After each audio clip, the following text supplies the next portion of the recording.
बस याद रखिए कि असफलता किसी बहाने की अनुमति नहीं देती है। और यही कारण है कि दुनिया अब सपने देखने वालों की खिल्ली नहीं उड़ाती। मन की उस स्थिति को अपने वश में करना जिसे जीतने की तीव्र इच्छा यानी कि बर्निंग डिजायर कहा जाता है, जिस स्थिति में इंसान अपने पीछे हटने के सारे रास्तों को बंद कर देता है और उसे बस जीतना या मरना होता है, ये सफलता के लिए आवश्यक है। बहुत समय पहले की बात है, एक महान योद्धा को एक ऐसी स्थिति का सामना करना पड़ा जिसने उसके लिए एक निर्णय लेना आवश्यक बना दिया, जिससे युद्ध के मैदान में उसकी सफलता सुनिश्चित हो गई।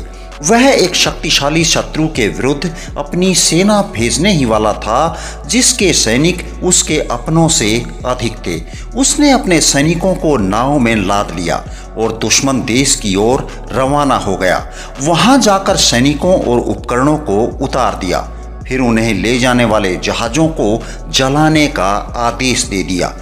उसने पहली लड़ाई से पहले अपने सिपाहियों को संबोधित करते हुए कहा, आप सभी हमारी नावों को धुएं और राख में तब्दील होते देख चुके हैं। इसका मतलब ये है कि अब हम इन तटों को तब तक जीवित रहते हुए नहीं छोड़ सकते जब तक हम जीत नहीं जाते। अब हमारे पास कोई विकल्प नहीं है, या तो हम जीतेंगे अथवा नष्ट हो जाएंगे। और वो जीत गया।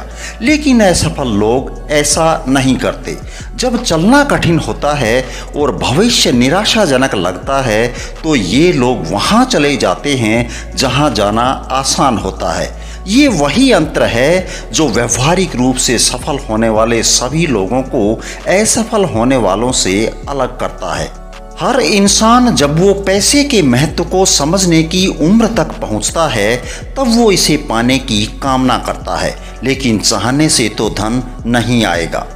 इसके लिए जरूरी है धन प्राप्त करने के निश्चित तरीकों और साधनों की प्लानिंग करना, फिर उन योजनाओं का दृढ़ता से समर्थन करना जो असफलता को नहीं पहचानते। जिस विधि से धन की इच्छा को उसके वित्तीय समतुल्य में परिवर्तित किया जा सकता है, उसमें 6 निश्चित व्यवहारिक चरण होते हैं। पहला, अपने मन में निश्चित करें कि आप कितनी धनराशि चाहते हैं। केवल ये कहना पर्याप्त नहीं है कि मुझे बहुत सारा धन चाहिए। यहाँ पर आपको एक निश्चित राशि जैसे कि $1 मिलियन, $10 मिलियन या $100 मिलियन सोचना ही पड़ेगा। दूसरा, निर्धारित करें कि आप जो पैसा चाहते हैं उसके बदले में आप क्या देना चाहते हैं। तीसरा, एक निश्चित तिथि निर्धारित करें कि ये धन आप कब तक प्राप्त करने का इरादा रखते हैं। चौथा, अपनी इच्छा को पूरा करने के लिए एक निश्चित योजना बनाएं और इस योजना को तुरंत क्रियान्वित कर दें, चाहे आप इसके लिए तैयार हों या नहीं। पांचवा, आपके द्वारा प्राप्त की जाने वाली राशि का एक स्पष्ट संक्षिप्त विवरण लिख लें। इसके अधिग्रहण के लिए समय सीमा का नाम दें।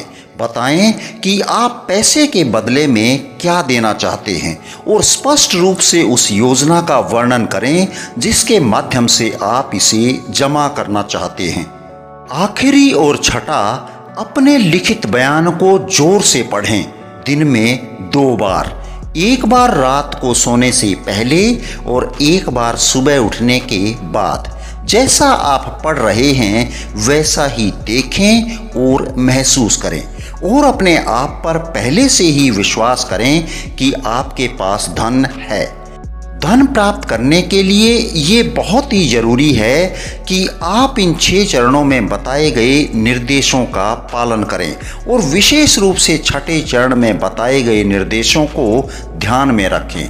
यहाँ पर आपकी ये शिकायत हो सकती है कि वास्तव में आपके पास धन होने से पहले इसको अपने कब्जे में देखना असंभव है। यहीं पर काम आती है वो ज्वलंत इच्छा यानी कि बर्निंग डिजायर, जिसका जिक्र हम शुरुआत में ही कर चुके हैं।